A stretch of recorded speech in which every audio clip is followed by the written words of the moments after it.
자, 우리는 새해를 맞이하는 것을 당연한 것을 여기지만 이것은 정말 하나님의 은혜입니다. 하나님께서 나에게 생명을 허락지 않으시고 또 삶을 허락지 않으시면 불가능할 일입니다. 그러므로 우리는 이 새해를 큰 감사로 여기고 주님이 기뻐하실 수 있는 거룩하고 아름답고 가치 있는 한 해로 만들어 가도록 힘써야 할 줄로 믿습니다. 우리 한 번 더 저를 따라서 이렇게 좀 선포했으면 좋겠어요. 올해는 크게 달라집시다. 올해는 크게 새로워집시다. 할렐루야. 아까 광고 때 우리 교회의 목표들을 이렇게 선포했는데 우리 모두가 그것을 한 해 동안 마음에 새기고 힘있게 달려가기를 축원합니다. 어떤 일이 있어도 주의를 거룩하게 지키라 하신 하나님 명령을 타협 없이 지켜내고 또 기도하는 일에 힘쓰고 말씀으로 무장하고 부흥의 전심으로 헌신하는 복된 한 해가 되기를 축원합니다. 2026년 새해 첫 주일 예배인 오늘 어떤 주제로 어떤 말씀을 나눠야 할지 너무 고민이 됐습니다. 뭐든지 첫 시작이 중요하기 때문에 어떤 설교 말씀으로 한 해 시작을 하면 좋을까 더 고민이 됐어요. 그래서 저는 오늘 오직 여호와께 소망을 두라라는 제목으로 시편 37편 말씀을 통해서 설교 말씀을 전하고자 합니다. 첫 주일인 만큼 여러분 더 집중하고 사모하는 마음으로 말씀을 받으시기 바랍니다. 수년 전에 대한민국은 명문대학인 과학기술대학교 학생들의 연속된 극단적인 선택, 자살로 대한민국이 적잖은 충격에 휩싸였었습니다. 왜 갑자기 이런 일이 벌어지고 있는지 봤더니 다양한 의견들이 있었지만 그 중에 성적에 따라 차등으로 학비를 내게 하는 서바이벌 게임 같은 치열한 학점 경쟁 때문에 이런 결과가 생긴 것 같다는 전문가들의 의견이 모아졌습니다. 한참 자신의 꿈을 키우고 희망을 키워야 하는 시기에 그것도 대한민국에서 최고 학부를 다니는 자칭 타칭 영재 학생들이 하나같이 왜 이런 극단적인 결말을 선택할 수밖에 없었는지 너무 안타까웠어요. 누구보다 똑똑했던 그들이 스스로 목숨을 끊은 이유는 표면상으로 볼 때는 돈이 제일 큰 문제로 보였습니다. 그런데 그 내면을 보면 단순히 그런 문제가 아니라 그들이 참된 희망과 참된 삶의 의미를 잃어버려서가 아닐까 싶은 거예요. 돈이나 성공 같은 것에 인생에 절대적인 비중을 두고 있다 보면 그런 것들에서 풀어갈 길을 찾지 못할 때는 더 이상 인생에 희망이 없다고 생각되니까 인생의 모든 것을 극단적으로 포기해 버리게 된다는 것이죠. 창세기서 28장 16절에 17절 말씀을 보면 여러분 잘 아시는 야곱의 이야기가 나옵니다. 야곱은 스스로 위험을 느끼고 광야의 길로 도망을 했는데요. 그곳에서 길을 잃고 외롭게 홀로 잠을 자다가 천사의 오르내리는 모습을 보고 잠이 깨게 됩니다. 야곱이 잠에 깨어 이르되 여호와께서 과연 여기 계시거늘 내가 알지 못하였도다. 이에 두려워하여 이르되 두렵도다. 이곳이여 이것은 다름 아닌 하나님의 집이요 이는 하늘의 문이로다. 아멘. 야곱은 사실 여러분도 아시다시피 거짓말로 형을 속여서 형의 장자권을 빼앗았기 때문에 도망을 간 거였어요. 지금까지 야곱은 자신이 갖고 싶은 게 있으면 수단 방법 안 가리고 가졌던 그런 인물이었습니다. 자신의 만족과 성공을 위해서는 그렇게라도 하는 것이 맞다고 생각하고 살았습니다. 실제로 야곱은 그런 욕심으로 큰 부자가 됐고 많은 자녀와 하인과 재산을 모을 수 있었어요. 하지만 야곱이 반드시 알았어야 될 가장 중요한 사실은 다른 게 아니라 자신의 인생이 오직 하나님으로 인해서 해결함을 받고 하나님으로 인해서 소망을 가질 수 있다는 사실이었습니다. 실제로 야복 강가에서 야곱은 하나님의 축복의 약속을 얻기 위해 밤을 새워 천사를 붙들고 씨름하다가 환도뼈가 나가버리는 그런 큰 상처를 얻게 됐어요. 자신이 그토록 좋아하고 누렸던 많은 재산과 가족과 하인들이 없이 오직 1대1로 하나님을 만나서 하나님을 붙들고 하나님께 매달렸을 때 야곱은 비로소 하나님의 큰 은혜를 받을 수 있었다는 것입니다. 야곱의 이야기는 우리에게 큰 깨달음을 주는 것이에요. 세상의 것을 마음껏 누린다고 해서 참된 평안이 있는 것이 아니라 오직 하나님으로 인해서 소망을 갖고 하나님이 주시는 것을 누릴 수 있어야 한다는 것입니다. 여러분, 죄인이던 야곱에게 주어진 하나님의 축복이 어디에서 시작됐습니까? 야곱이 자신의 욕심과 잘못으로 인해서 도망자 신세가 되고 광야에서 길을 잃고 헤매다가 낭망하고 좌절하고 두려워하며 잠이 들었을 때 그때 하나님이 나타나 주셨어요. 그를 만나 주셨어요. 그 자리에서 하나님의 은혜를 경험하고 나서 그곳에서 돌베개로 제단을 삼아 오직 여호와를 소망하며 살겠습니다 다짐했던 그때에 하나님의 은혜가 시작되었어요. 여러분, 끝까지 여호와를 붙들고 소망하는 자는 하나님께서 끝까지 책임져 주십니다. 여러분의 인생길에서 혹시 길을 잃은 것 같은 절망과 좌절감이 찾아온다면 바로 그 자리에서 하나님께로 시선을 돌려서 함께 하시는 주님을 만나고 오직 여호와께 소망을 두므로 여러분의 인생이 야곱과 같은 복된 인생이 되어지기를 주님의 이름으로 축원합니다. 야곱은 하나님과 하나님의 은혜를 경험하고 나서 이렇게 고백을 합니다. 여호와께서 과연 여기 계시거늘 내가 알지 못하였도다. 여러분, 주님이 언제나 여러분과 함께 계심을 알게 되시기를 주님의 이름으로 축원합니다. 사랑하는 꿈 있는 교회 여러분, 진심으로 하나님의 복을 얻고 하나님께 영광 돌리는 삶을 원한다면 세상의 그 무엇이 아니라 오직 여호와께 소망을 두는 여러분이 되시기를 주님의 이름으로 축원합니다.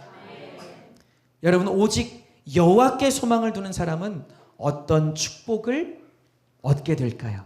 우리 첫 번째로 한번 따라해 볼까요? 잠시 길을 잃어도 결코 실망하지 않습니다. 아멘.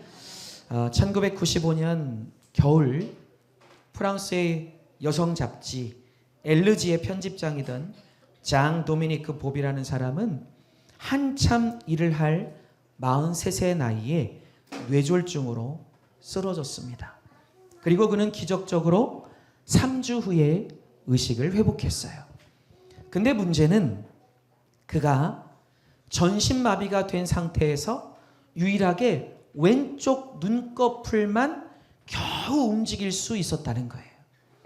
누구보다 승승장구했고 누구보다 촉망받던 그였는데 그는 광야에서 길을 잃어버린 사람처럼 아무것도 할 수 없는 자신을 보게 됐다고 합니다.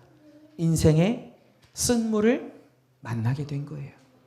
근데 그는 그런 최악의 상황에서 이 눈 깜빡임 신호로 알파벳을 새로 지정해서 책을 쓰기 시작했다고 그래요.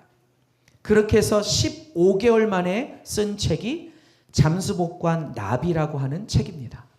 그는 자신의 온 힘을 퍼부은 마지막 책을 출간하고 8일 후에 세상을 떠나게 됐어요. 그의 책 서문에는 이런 글이 있습니다. 흘러내리는 침을 삼킬 수만 있다면 세상에서 가장 행복한 사람입니다. 그의 말에 따르면 자연스러운 들숨과 날숨을 가진 것만으로도 우리는 가장 행복한 사람이고 불평과 원망은 행복에 겨운 사람의 사치스러운 신음이라는 거예요. 그는 어느 날 50cm 정도밖에 떨어지지 않은 그 아들을 보고서도 따뜻하게 안아줄 수 없어서 눈물을 쏟았다고 합니다. 그때 그는 건강의 복을 모르고 툴툴거리면서 일어났던 수많은 아침을 생각하면서 죄스러움을 금할 길이 없었다고 합니다. 그는 비록 잠수복을 입은 것처럼 갇힌 신세가 돼버렸지만 마음은 훨훨 나는 나비를 상상하면서 삶을 긍정적으로 바라볼 수 있게 됐다 그래요. 그가 의미심장한 글을 남겼습니다. 혼수 상태에서 벗어난 이후 휠체어에 앉아 산책에 나섰을 무렵 우연히 등대를 발견한 것은 길을 잃은 덕분이었습니다. 저는 이분의 이야기를 들으면서 야곱의 고백과 같다는 생각이 들었어요.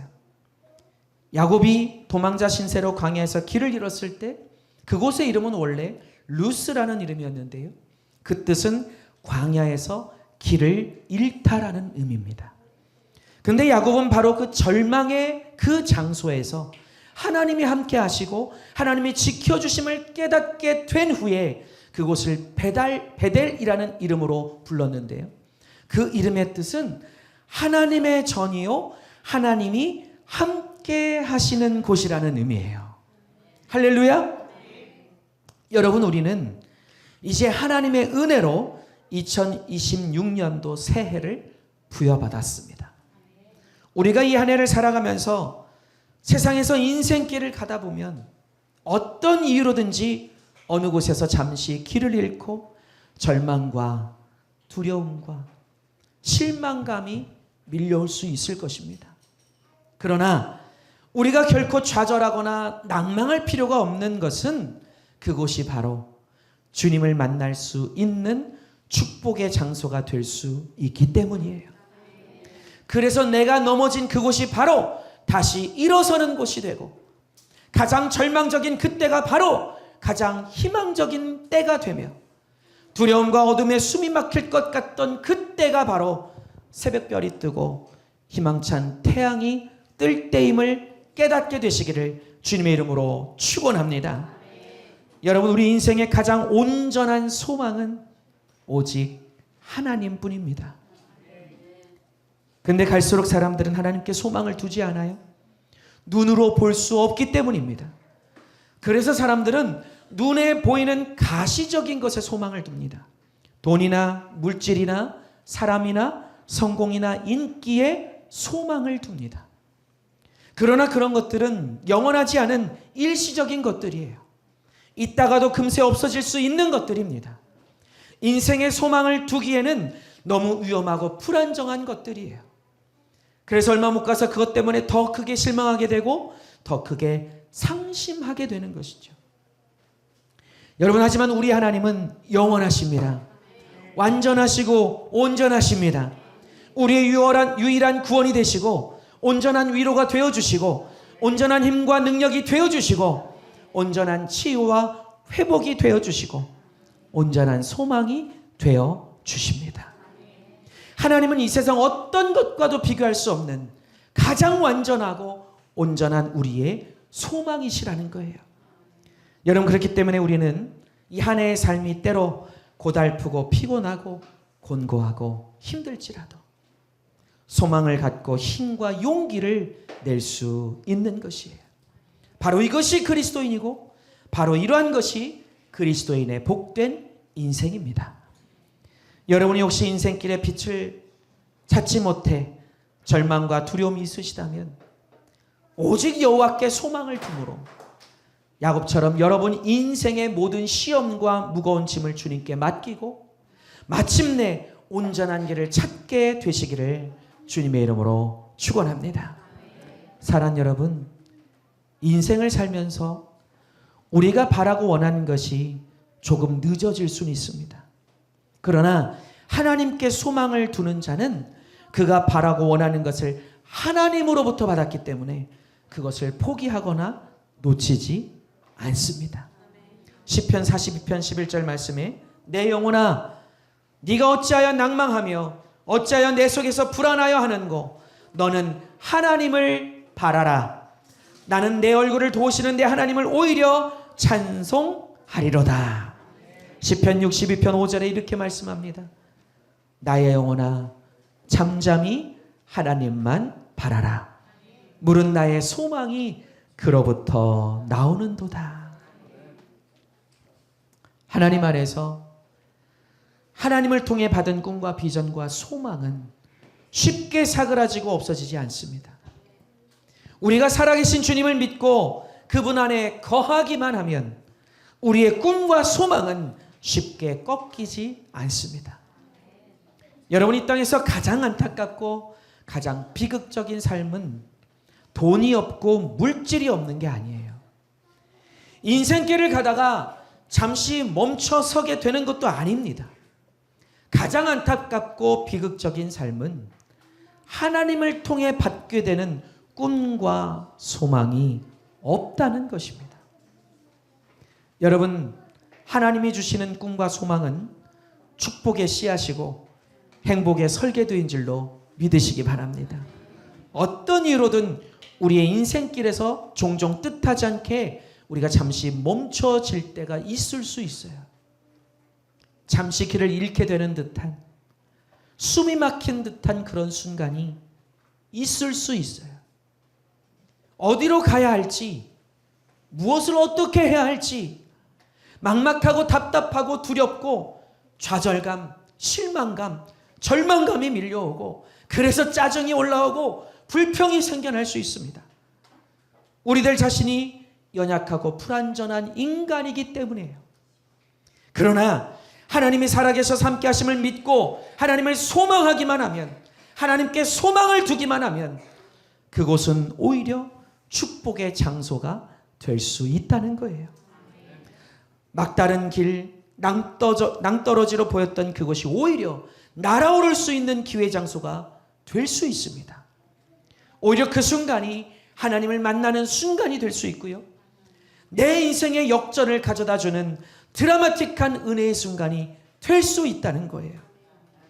사랑하는 여러분, 올 한 해 다른 어떤 곳에 소망을 두지 마시고 오직 창조주요 구원이 되시는 여호와 하나님께 소망을 두는 그런 복된 여러분이 되시기를 주님의 이름으로 축원합니다. 어떤 상황일지라도 살아계셔서 함께 하시는 주님을 믿고 주님 안에서 꿈과 소망을 품고 주님만 바라보고 의지하셔서 주님이 친히 붙들어 주시고 주님이 치유해 주시고 주님이 회복시켜 주시고 주님이 이끌어 주시고 역전시켜 주시는 진실로 복된 한 해가 되시기를 다시 한번 주님의 이름으로 간절히 축원합니다. 두 번째로, 오직 여호와께 소망을 두는 사람은 어떤 복을 얻게 될까요? 따라해 볼까요? 환난 중에도 즐거워할 수 있습니다. 아멘. 로마서 12장 12절 말씀에는 이렇게 말씀하고 있습니다. 소망 중에 즐거워하며 환난 중에 참으며 기도에 항상 힘쓰며. 아멘. 바벨론의 포로로 잡혀간 유다 백성들은 하나님께 항상 불평하면서 기도했습니다. 하나님, 왜 제 기도를 들어주시지 않습니까? 하나님은 왜 제 사정을 돌봐주시지 않습니까? 아마도 하나님은 저를 잊어버리셨나 봅니다. 하나님은 저를 버리셨나 봅니다. 이스라엘 백성들은 끝없이 하나님 앞에 불평을 늘어놓았어요. 그런데 이런 불평과 원망을 하는 자들을 향해서 바울은 이렇게 말씀합니다. 로마서 5장 1절에서 5절 말씀이에요. 그러므로 우리가 믿음으로 의롭다 하심을 얻었은즉 우리 주 예수 그리스도로 말미암아 하나님과 더불어 화평을 누리자. 또한 그로 말미암아 우리가 믿음으로 서 있는 이 은혜에 들어감을 얻었으며 하나님의 영광을 바라고 즐거워하느니라. 다만 이뿐 아니라 우리가 환난 중에도 즐거워하나니 이는 환난은 인내를, 인내는 연단을, 연단은 소망을 이루는 줄 알미로다. 소망이 부끄럽게 아니함은 우리에게 주신 성령으로 말미암아 하나님의 사랑이 우리 마음에 부은 바 됨이니라. 여러분, 환난이나 어려움이 온다는 것은 그것을 통해서 하나님이 나에게 이루고자 하시는 것이 반드시 있다는 뜻이에요. 환난은 인내를, 인내는 연단을, 연단은 소망을 이룬다고 말씀했어요. 다시 말해서 내 인생 가운데 어려움이 오거나 시험이 오거나 환난이 온다는 것은 그걸 통해서 하나님이 나를 무릎 꿇게 하시고 깨닫고 회개하게 하시고 변화시키시고 연단시키시고 성장시키시고 새롭게 되도록 하시려는 뜻이 있다는 것입니다. 그러므로 예수 그리스도를 믿는 우리는 머지않아 곧 지나갈 환난 때문에 낭망하지 말기를 주님의 이름으로 축원합니다. 여러분 올리버 트위스트 아시죠? 올리버 트위스트를 쓴 찰스 디킨스는 어린 시절 런던의 한 길모퉁이에서 구두를 닦던 소년이었습니다.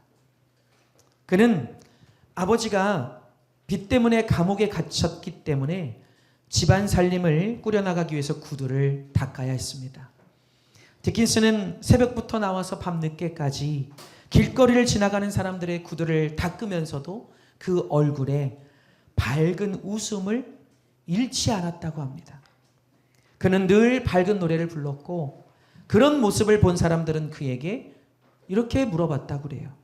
디킨스야, 얘야, 너는 구두 닦는 일이 뭐가 그렇게 좋다고 마냥 웃고 있니? 그때마다 디킨스는 이렇게 웃으면서 대답을 했다고 그래요. 즐겁죠? 저는 지금 구두를 닦고 있는 게 아니라 희망을 닦고 있기 때문입니다.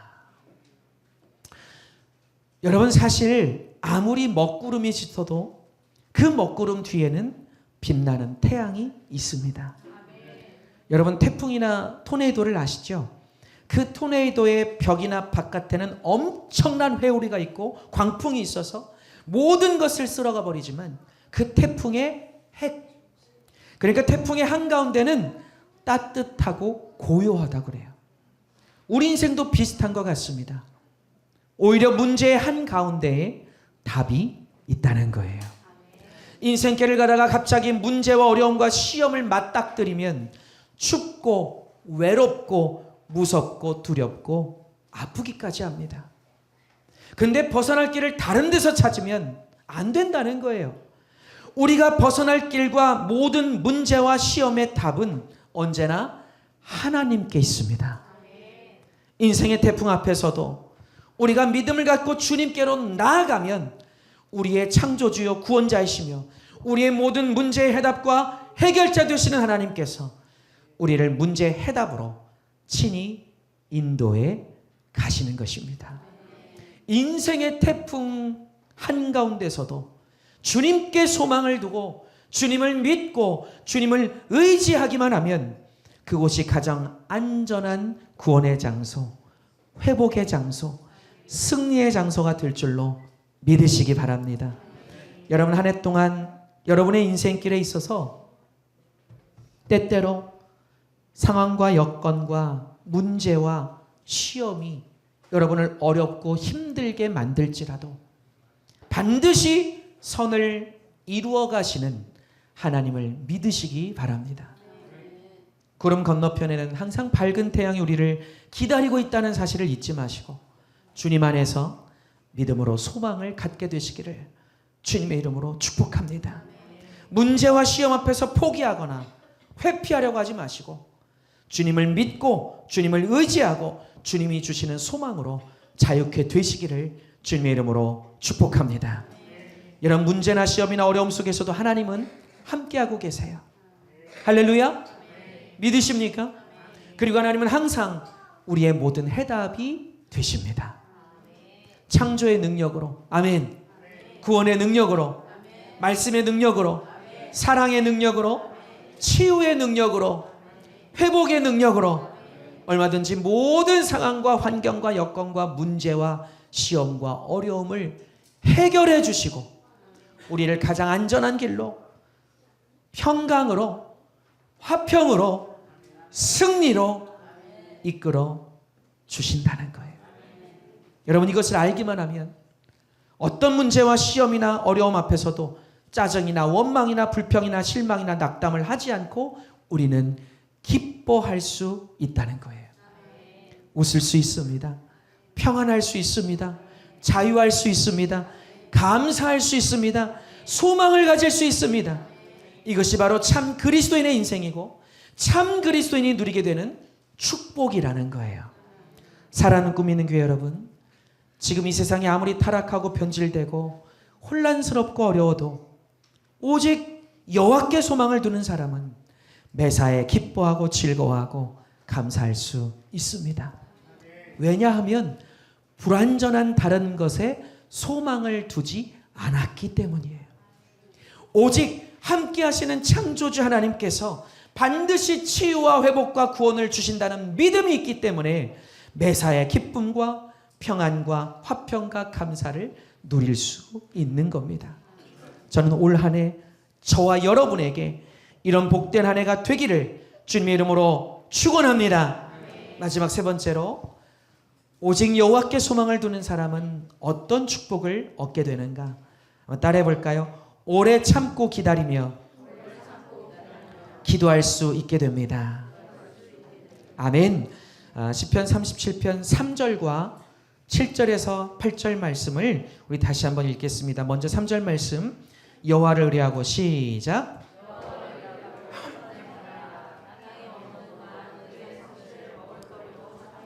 우리 7절에서 8절 읽을까요? 시작.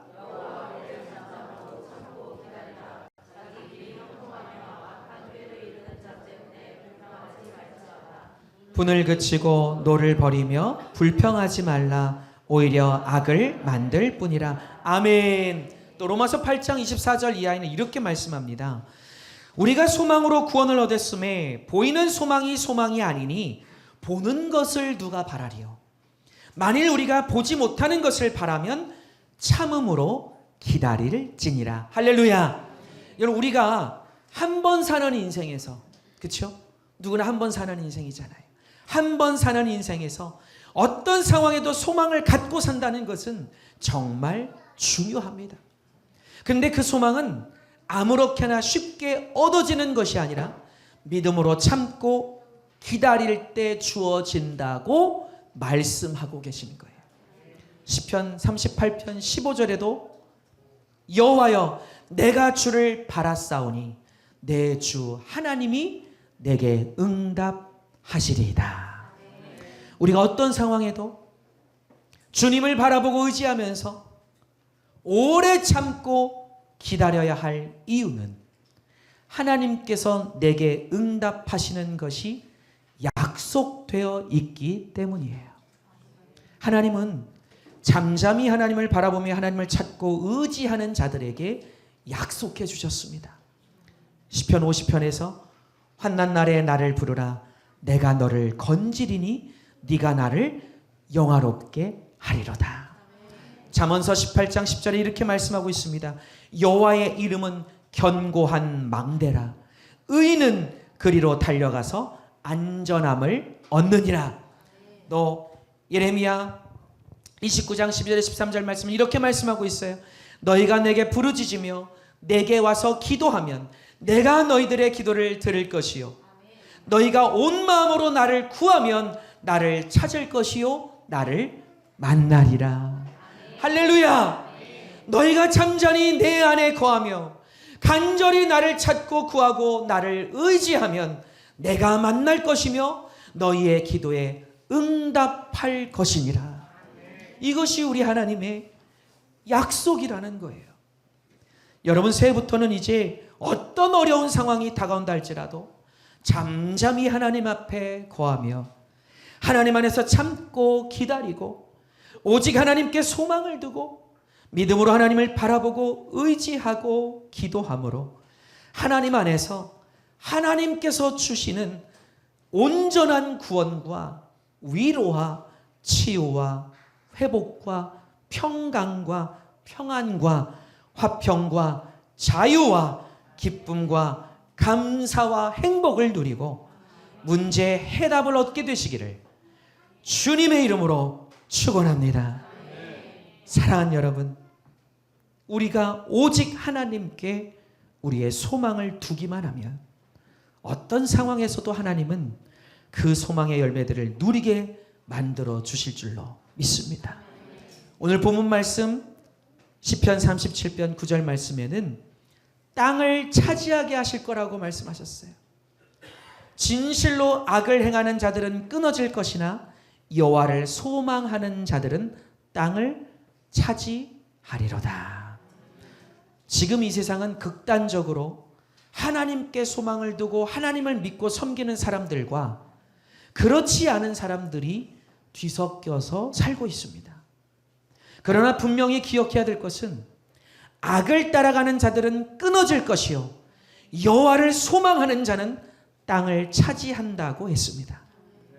여러분이 땅을 차지한다는 의미는요, 단순히 우리가 실제 땅을 차지하게 하신다는 의미보다는 하나님이 주시는 형통함, 하나님이 주시는 평안, 하나님이 주시는 평강, 영원한 생명, 그리고 앞으로 얻게 될 영원한 하나님의 나라 천국을 얻게 하신다는 의미인 거예요. 여러분, 우리 하나님은 오직 하나님께 소망을 두고 여호와를 경외하는 자에게 축복의 땅을 주시겠다고 약속하셨습니다. 신명기서 2장 29절에 요단을 건너서 우리 하나님 여호와께서 우리에게 주시는 땅에 이르리라.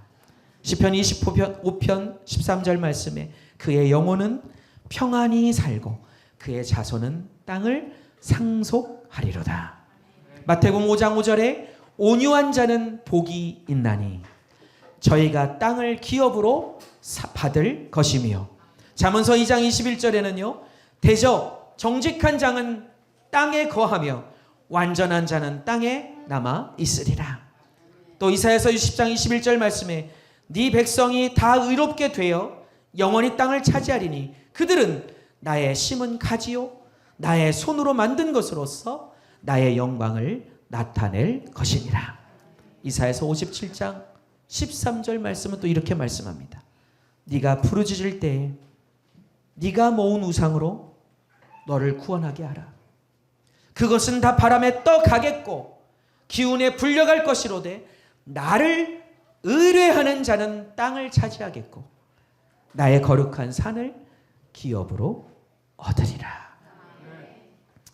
여러분, 우리가 믿고 따르고 섬기는 우리 하나님은 약속을 지키시는 하나님이십니다. 하나님의 말씀은 하나님께서 지키시는 거예요. 올 한 해 어떤 상황에서도 우리 모두가 하나님의 약속의 말씀들을 믿음으로 붙들고 의지하고 잠잠히 기다리며 기도하면 하나님께서 반드시 말씀대로 이루어 주실 줄로 믿습니다. 이제 말씀을 정리할까 합니다. 사랑하는 여러분, 혹시 아직도 사람이나 돈이나 물질이나 성공이나 명예나 인기 같은 것에 여러분의 소망을 두고 계십니까? 사람도 돈도 물질도 그 어떤 것도 우리의 소망이 될 수 없습니다. 그러한 것들은 불안전하고 불안정하기 때문이에요. 창조주 구원자이신 여호와 하나님만이 우리의 소망이 되실 수 있습니다. 오직 여호와 하나님께 소망을 두는 자는 하나님께서 반드시 함께 해주시고 붙들어 주시고 도와주시고 이끌어 주시고 영원한 복을 얻도록 해 주실 것입니다.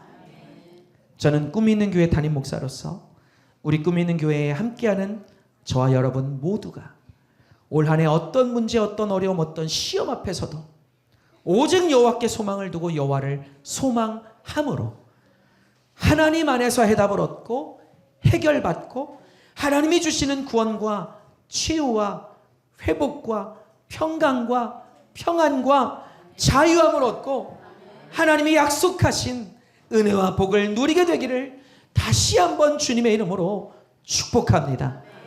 역전시키신 우리의 삶을 통해서 하나님께 영광 돌리게 되기를 주님의 이름으로 축원합니다.